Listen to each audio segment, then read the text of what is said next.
పెట్టారు. రామకృష్ణ సేవా సమితి ఆధ్వర్యంలో 38వ వివేకానంద సాంస్కృతిక కార్యక్రమంలో విద్యార్థుల ప్రతిభ పోటీ పరీక్షలు ఘనంగా నిర్వహించారు. పోటీలలో భాగంగా పలు అంశాలపై చర్చా కార్యక్రమాలు కూడా నిర్వహించారు.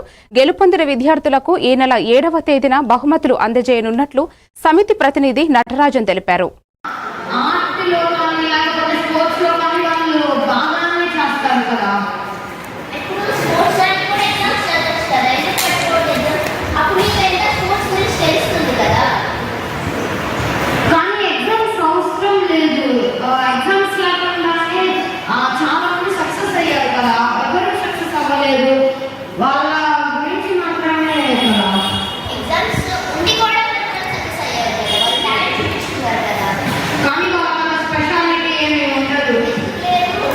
ఎందుకంటే వాళ్ళు చాలా ఫీజు కట్టి ఎగ్జామ్స్కి వెళ్ళారు.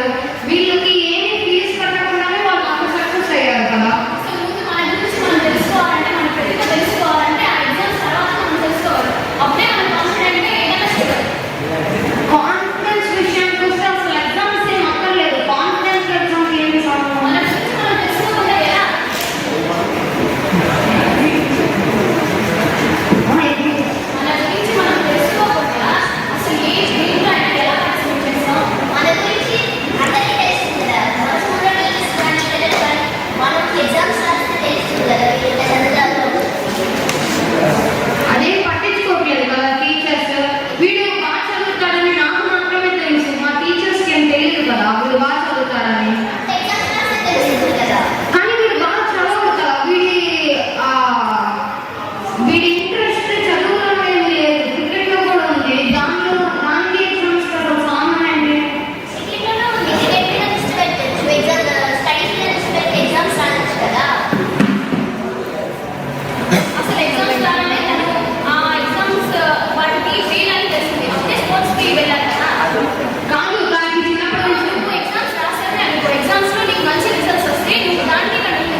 ఆనందపురం